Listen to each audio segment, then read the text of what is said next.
Então, o excesso de erudição é realmente o problema e agora os alunos devem buscar não querer mais ampliar o seu vocabulário para não correr o risco de ter a sua redação zerada? Bem, essa é a leitura que tem sido feita depois do fato do aluno ter tirado zero na redação da FUVEST, porque tinha um vocabulário excessivamente rebuscado. E com isso está tendo esse combate à erudição. Mas será que foi esse mesmo problema que fez com que esse aluno tirasse zero na redação da FUVEST?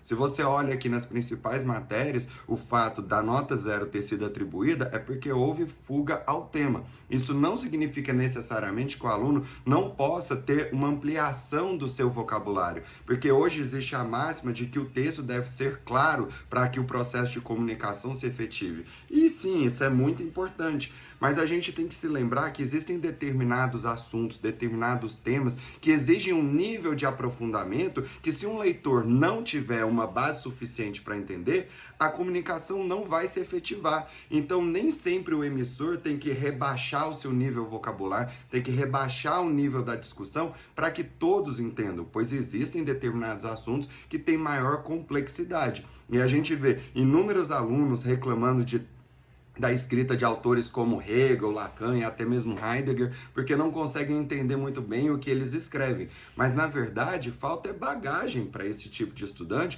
para conseguir chegar a esse nível de leitura. E a crítica aqui que eu estou fazendo é em relação ao fato de que muitos querem demais a clareza do texto, mas sem necessariamente se esforçar para entender quando o texto tem um vocabulário que é um pouco mais difícil e que vai usar certas construções sintáticas, palavras que às vezes eles não entendem, justamente para conseguir passar aquela ideia. E isso sim é muito importante, diferentemente do que esse aluno fez. E o problema não foi a erudição, falsa erudição na verdade, né? No sentido de usar um determinado vocabulário ou determinadas construções sintáticas com muitas inversões, uso do pronome cujo como pronome relativo, que acaba sendo muito incomum, muito distoante em relação à fala cotidiana. O problema dele, como foi apontado pela própria banca, foi a fuga do tema. E mais especificamente, também foi a fuga, né, o desvio em relação ao gênero textual dissertativo argumentativo. Mas um dos principais problemas que eu identifiquei aqui, lendo essa redação, foi em relação ao uso produtivo do repertório sociocultural, principalmente em relação à citação que ele traz de Saussure. Saussure é um importante linguista, na verdade o fundador da linguística moderna ali no comecinho do século XX, e ele traz um conceito muito importante sobre a diferença entre o significante e o significado. Para explicar aqui bem brevemente para vocês, o significante seria a imagem acústica. E o que é a imagem acústica, né? É a realização da palavra tanto no seu aspecto visual, tanto quanto no seu aspecto sonoro. E o significado seria o conceito.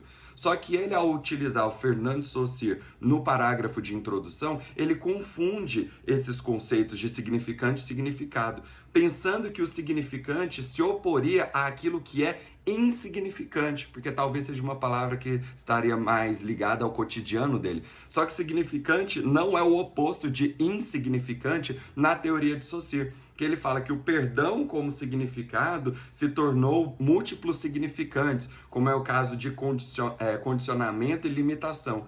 Mas se você olha para o tema da FUVEST, que é se o perdão tem limite, se o perdão pode ser condicionado, não é nessa relação de a significância do perdão e a sua insignificância perante limitações. Porque é isso que ele está querendo traduzir falsamente com essa teoria de Saussure. O que, na verdade, a gente tem na relação entre significante e significado na palavra perdão é o que a sua imagem acústica, ou seja, a sua apreensão auditiva e sonora, tem em relação ao seu significado. Um ótimo exemplo para a gente entender essa diferença entre significante e significado, e eu discuto muito isso com a minha irmã, que é psicanalista lacaniana, é quando um paciente chega para ela, vira e fala assim: pois é, né, mas mãe, você sabe como é?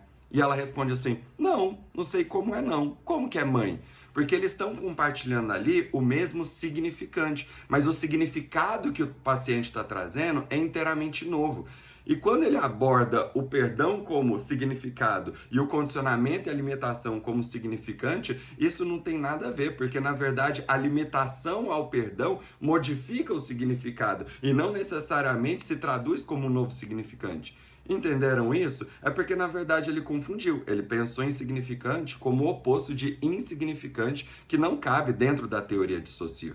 E, de fato, foi um grande problema que a gente identificou na redação dele, não somente em relação à fuga do tema, como também a inadequação ao gênero textual, mas mais ainda esses aspectos ligados à conceituação. Eu poderia trazer outros exemplos de citações que ele desenvolveu de maneira equivocada, mas de fato o problema não é a erudição em si. Você, como aluno, deve sempre buscar ampliar o seu vocabulário. Eu sempre passo isso para eles. Quando vão me pedir, por exemplo, sinônimos para a palavra problema, que é uma palavra que às vezes aparece, né, de maneira corriqueira na redação, múltiplas vezes, eu dou exemplos de sinônimos como desafios, obstáculos, adversidades, mas também trago outros vocábulos que não seriam utilizados tão cotidianamente, como é o caso de estorvo, imbróglio, óbice, pois o aluno ele tem que ampliar o vocabulário dele. Isso é fundamental não só para dominar um processo de escrita, né, ter mais recursos sintáticos, como a inversão, por exemplo,